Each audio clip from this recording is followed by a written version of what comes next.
Merci Bandeko Balandi, émission Espace Bilembo. Émission le blague toujours visibilité ya chef de l'État, to vision ya chef de l'État. Awa tozali na boma, place nini to tambolaki, kotala, ndenge misala ya chef de l'État, misala ya population, ezali kosala na nzela ya chef de l'État. Totamboli, tokei mwanda, toleki boma, toleki bamboke belé. Toleki Sekebanza. Kotala, ndenge vision ya chef de l'État, ezali kosala. Vraiment, merci chef de l'État Antoine Félix Tshisekedi. Oyo azaka na souci ya population.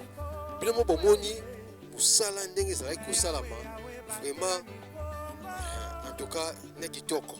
Tosukangi pe wana te, tokei place Congo et Banda. Tokomiti place Océan et Kabwani na fleuve. Bokotala ngona bilili. Ngane bilili ne mtelobaka. Bilili ne lobaka. Image ndenge za koloba. Bilembo ndenge monana. Bilembo bola na bilili, bola na bilili bilembo ya chef de l'État ndenge zali ko salama bilembo fati itoko. 3 bateaux ekosa. 3 bateaux eza lo ya 22 bateaux. Première loyer, deuxième lopé, et ya troisième lopé. Na bi boko lemba fatinde bilembo albola na bilili.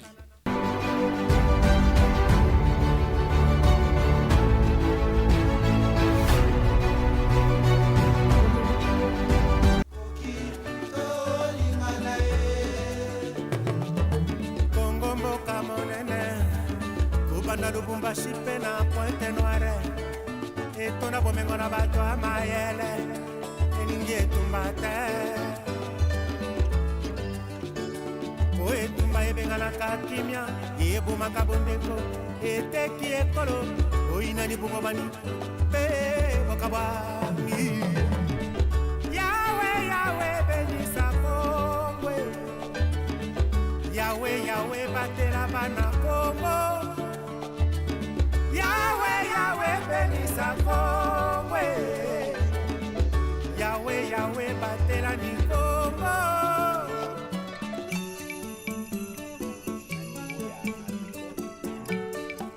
Independence, cha-cha, tosuie.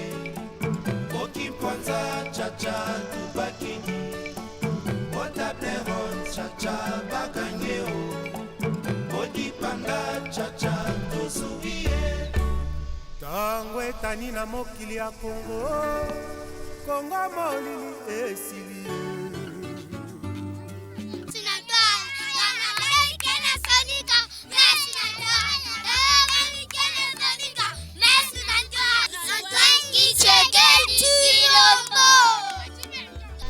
Na koyeba kotuna ngai pe mutuna oyo etali pona bilembo chef de l'État asali na kaza territoire de Sekebanza. Il faut d'abord oyebake na komaki awa le 6 janvier 2023 suite ya ordonnance ya mokonjamboka oyo esilaki osala ete ngai bisope ebele tozala nommé na kati na batu wana ngai comme administrateur de territoire de Sekebanza. Na ye na 2023 bisika wapi toye tobandi pe misala oyo ya 145 territoire. Na kati ya territoire na biso oyo ngai nazali kokamba territoire de Sekebanza tozali na bongo na 20 ouvrages oyo esili kotongama na projet au 145 territoire. Ndingisa ezali bâtiment administratif oyo ezali ko abriter ba service oyo ebele ya chef lieu ya territoire oyo ngamoko pe administrateur de territoire bureau na ngai ezali wana kolonga wana na bâtiment administratif tozali bongo na 11 écoles esili kotongama kawa kati na territoire ya Sekebanza. Ba école wana ezali réparti école primaire ezali réparti na ba secteur ebele pour na territoire Sekebanza tozali bongo na 5 secteurs. Donc na kati na 5 secteurs wana tozali na 11 écoles esili kotongama pe kolongwana na ba école tozali bongo na 8 centres de santé etongami na kati ya territoire ya Sekebanza. Yango bongo esali ke tozali na 20 ouvrage oyo esili kotongama na projet au 145 territoire et kolakisa bilembo ya chef de l'État.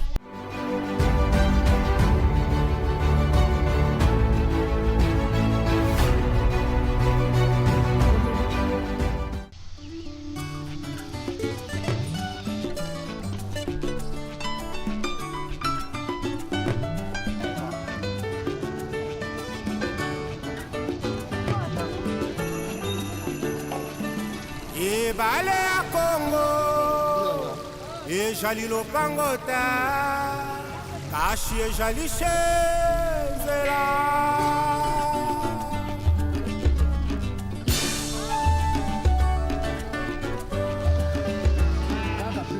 Yahweh benisa Congo.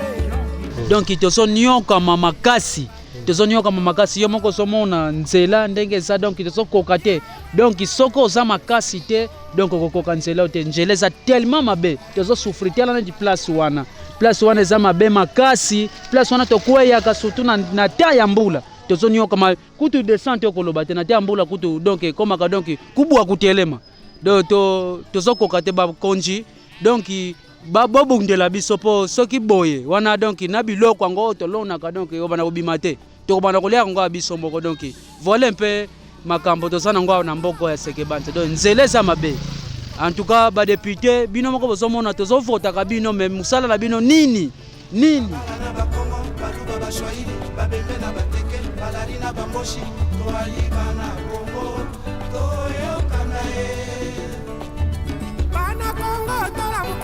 Pangi totala ndenge tokoki kolingana koyokana na mboka oyo bakoko batikela biso Kasai Bakongo, Equateur Mamenga, Enyari na leku, la Bwenza na lekwilu, tango ekoki, tolingana Congo mboka monene, kubanda Lubumbashi pe na Pointe Noire, etona bomengo na bato ya mayele. Tozobukana na ba accident.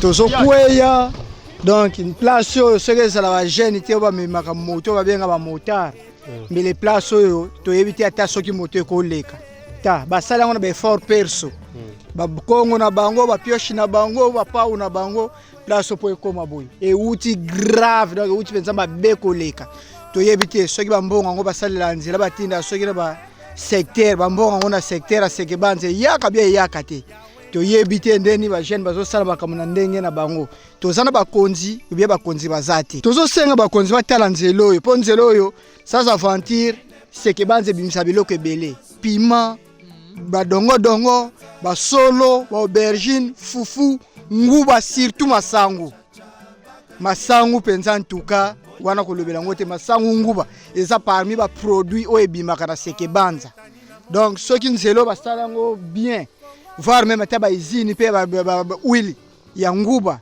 ekosalema ko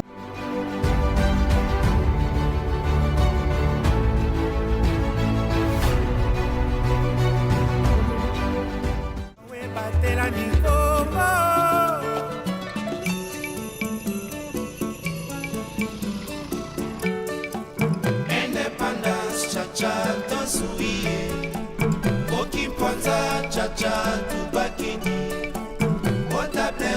Cha-cha, baganyeo Odipanda, cha-cha, tosuie Tango etani na mokili ya Congo Congo molili esili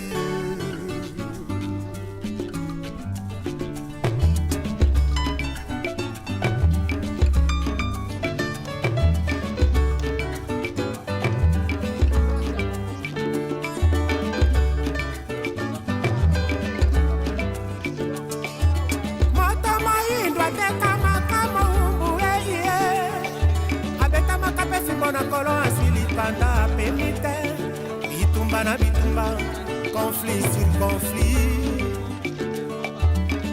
yeba mboka etambolaka na mokonzi ye moko te kasi elongo na peuple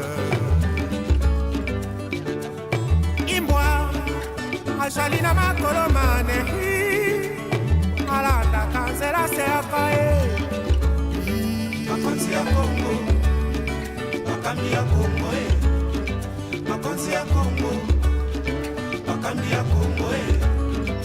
Denis Sassou Nguesso, Ochombe mondial, Joseph Kabila Makonzi ya Congo, Melesina likanisi monene bozui, Nakoti ya kimia na peuple. Et mon autre terre qui est Congo, cultivons-la pour un avenir meilleur. Yahweh, Yahweh, bénis sa Congo. yawe yawe batela mikoko yawe yawe benisa mikoko yawe yawe batela mikoko Prophète Simon Kimbangwe Machwande Ana Congo Bako Ibale ya Congo Ejali lopango te Kashi ejali se Je la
Salutations, Monsieur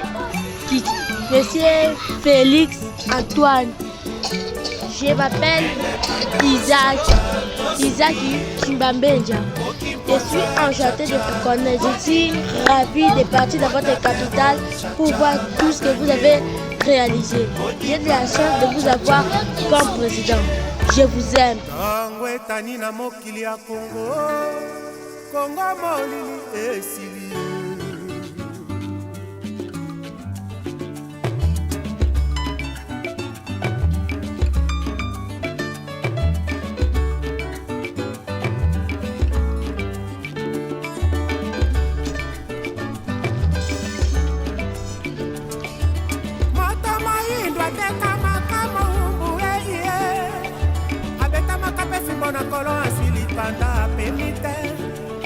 bitumba na bitumba, conflit sur conflit.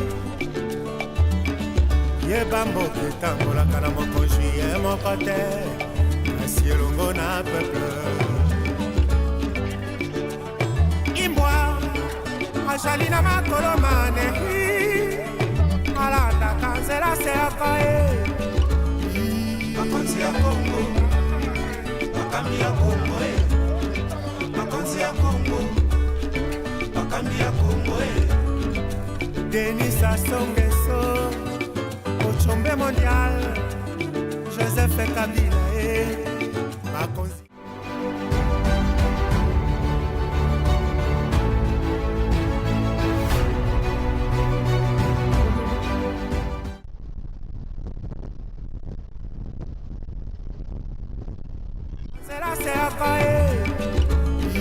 Bakonzi ya Kongo, bakambi ya Kongo e.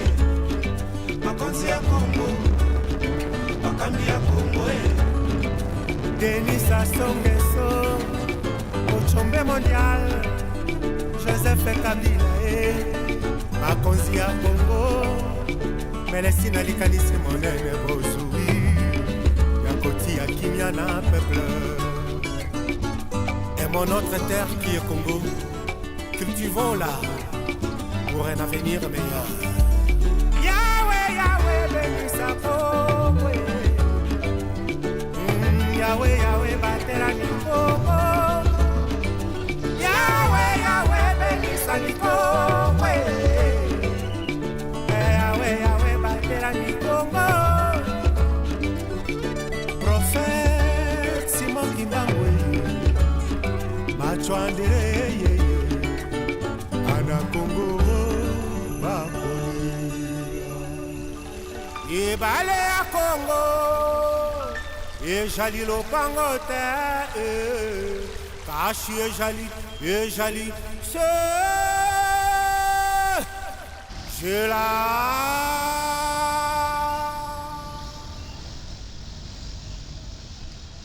Je suis président de l'Assemblée provinciale de Haut-Ouélé. Nous vivons encore cette discose, mais ce n'est pas ouvertement déclaré.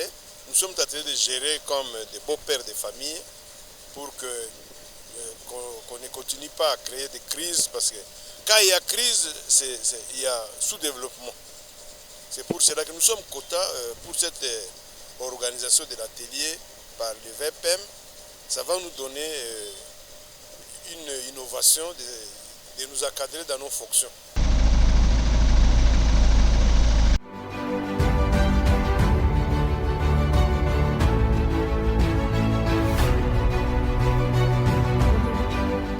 Pour les visiteurs, pour les explications de l'embouchure. Une fois de plus, soyez les bienvenus. Je vous en prie, adjudant Mbou. Ici, à la pointe des bananes. C'est ici où nous sommes debout. Ça, c'est la route Mwanda. Vous êtes venus comme ça. Après la première barrière en fer, banane, nous sommes ici à la pointe. Ici, nous voyons 1, 2, 3, 4, 5. 5 lignes de pierre. Son rôle est de maîtriser la tension des vagues, de peur que, pendant la marée haute, que la marée basse ne puisse pas emporter une grande quantité de sable de notre pointe. En d'autres termes, on les appelle, ce sont des digues. Et la marée, c'est quoi? La marée, c'est un mouvement des eaux de l'océan qui est naturel, qui dure pendant 6 heures du temps. Nous voici, ça c'est la marée basse, son excellence. Après 6 heures du temps, les mêmes eaux vont recommencer à remonter jusqu'à atteindre là où il y a les ordures ici. Ça fera 6 heures du temps, marée haute, 6 heures du temps, marée basse. C'est un mouvement qui est naturel. La durée d'une marée à l'autre est de 6 heures. Mais il y a un changement de marée. Le changement, c'est quoi? À chaque fin de la marée, il y a 15 minutes de repos avant de connaître une nouvelle marée. C'est ce qui fait que, comme pendant la journée, nous avons 4 mouvements de marée. Une marée à 6 heures du temps, quelle est? 13h41. Comme la marée basse est à 13h41 minutes, demain, la marée basse est à 14h41 minutes. Le lendemain, à 15h, ainsi de suite. C'est-à-dire décalage d'une heure du temps. Nous sommes ici où nous voyons en face de nous, c'est l'Angola Soyo. Ce que vous voyez, son excellence, c'est une base pétrolière, la base de Kwanda. Là, il y a au moins 24 sociétés pétrolières. La distance qui sépare. Première partie, nous avons 3 km eau salée de l'océan. Deuxième partie, 2 km eau douce du fleuve. Et troisième partie, 3 km eau salée de l'océan. C'est subdivisé comme ça. À côté de nous, ça c'est un îlot de mangrove qu'on appelle Tompo. Tompo qui est de l'autre côté. La petite forêt qui se voit de l'autre côté, son excellence. Ça c'est un îlot habité par nos pêcheurs. Les eaux ici, à côté de nous, nous appelons ça bras du fleuve. Ça ce n'est pas le fleuve. Ce sont des bras. En d'autres termes, ce sont des affluents. Nous appelons ça bras du fleuve. Mais dans le bras ici, nous avons des eaux salées. Le fleuve n'a pas des eaux salées, mais dans le bras, nous avons des eaux salées. Je vais vous montrer comment est-ce que les eaux sont parvenues à être salées dans nos bras ici. L'embouchure du fleuve Congo, c'est l'endroit où le fleuve se jette dans l'océan. Ce que nous avions appris à l'école. Début de l'embouchure commence par la pointe de Boulambemba. Ça se limite jusqu'au niveau de la Bouestela. La longueur de notre embouchure, 14 km. Ah, tu as une pointe à Banana. Ici, RDC et Bandela. Donc, Nangambo kuna tuzana Angola, ville na bango ya Soyo. Awa watuzali pa mboka na biso esukeli. Donc, okoyoka ngara na sango mais ndenge tuzozo vivre ngunyati makolo pa RDC et Bandela. Donc, ndenge bakata na géographie ndenge ba expliquer na DP na suka partir du makana kuna boye na suka bomoni fleuve yango pa to moni océan yango pa tozali sikoya na pointe ya Banana. Et pas Mokile Bandela. Et pas kuna na liboso kuna prison à Kala Boulambemba. Yango na kuna. Voilà, donc tout ça en embouchure ya fleuve Congo. Voilà. Bon, ce qui est très heureux est que la vision du chef de l'État, c'est de donner à la République démocratique du Congo un port en eau profonde. Et vous avez l'explication où tu on a un notable Mwandais. Oui, à Yebisio que Congo et Bandeli Awa. Tu es en train de faire la différence entre le fleuve comme les eaux Tanakati et l'océan. Je remercie le chef de l'État pour la vision. Il y a la même balle dans la lobby pour en eau profonde. Pour tous les donc voilà que pour la éviter, tu as l'espace, il y a Gaïa. Et pour en eau profonde, pour le développement. Il y a Bissot et au Monique tout ça accompagné na DPSNL qui est venu aussi qui faut déjà s'imprégner sur terrain ba moi taliban pour courant inga faut y en a moins de DP Azar. Merci Namaloba. Je pense que le DG ATP a bien expliqué par rapport aux infrastructures que le président de la République voudra mettre en place, en œuvre, pour léguer à nos futurs, à nos enfants, des infrastructures de nom qui apportera bien entendu le développement du pays. Ça partira d'ici. Quand on dit aujourd'hui l'Afrique est le berceau de l'humanité, dont la gâchette se trouve au Congo, nous sommes aujourd'hui là où cette gâchette-là se trouve. Nous savons la carte du monde. C'est un tout, mais s'il faut prendre le Congo central, on ne peut les représenter que par un point. Et ce point gâchette, c'est Mwanda plus Inga. Donc le développement de ces pays partira du courant d'Inga, s'il faut le dire. Et nous sommes là pour accompagner les mandataires spéciaux des chefs de l'État, M. Martin Kabouya, qui est venu pour voir ces infrastructures de développement que le chef de l'État voudra mettre en place. Et nous, SNEL, nous ne pouvons qu'être de la partie, nous l'accompagnons pour voir comment on pourra amener l'énergie SNEL, s'il faut dire la puissance depuis Inga jusqu'ici. Donc c'est ça notre raison d'être par ici. Je suis accompagné même des chefs de centre de Mwanda qui est déjà en train d'entrevoir avec les comités donc, locaux comment ils vont faire pour assouplir l'énergie électrique donc, de la population mwandaise à court terme. Merci.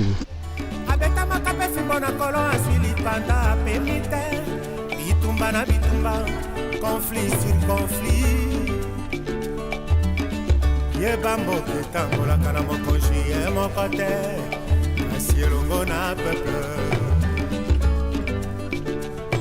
imbwa azali na makolo manehi alandaka nzela seyaka ye makonzi ya kongo makambi ya kongo e makonzi ya kongo makambi ya kongo e Denis Sassou Nguesso Ochombe mondial Joseph Kabila makonzi ya kongo melesina likanisi monene bozwi ya kotia kimia na peuple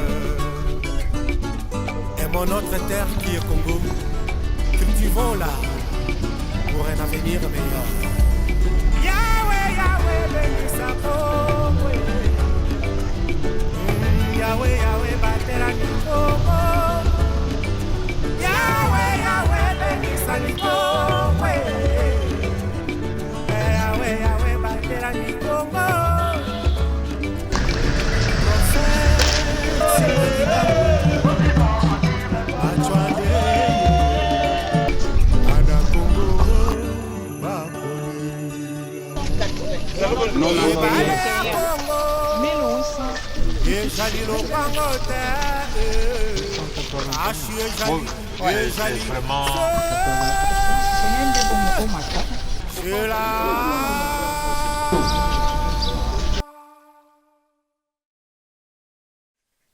Tokomi na suka émission na biso bandeko balandi bilemo bolandi ndenge bomoni na bilili ndenge bilembo ya chef de l'état isalami baka tokomi tina oseya kotala place Congo tokende place Congo ekabwana na fleuve nzambe aza nzambe wana ezalaki na bilembo ya nzambe tomoni mpe bilembo afati babato eye boma bana boma lobi merci na chef de l'état pamba te okanisi bango na musala malamu okanisi bango bilembo emonani balobi na lobano kaka merci ya fati na musala kitoko oyo ozali kosalama merci ya fati musala nde ezaka boye tomoni bilembo na miso ya kobeta lisolo te bato ayela biso baprojet barealize yango te me yo ekokisama bon tokomi na suka émission na biso bandeko oyo bazwi libakorola na biso na 10e iri télévision oyo balandaka espace bilembo tokomi na suka émission na caméra toza toujours na Moro Sandemia na montage na biso toza na Naxis HD pe oyo toyokaka toujours système AXA ezanga te Dieu donné Masunda ye toujours azali pona kokoze ba thématique ndenge ezali kosalama bekri bilili bomona toujours Dieu donné Masunda to bosa te directeur ya programme na biso Zed Mukoko mobala mbinga Zed Mukoko mobala yambi yambinga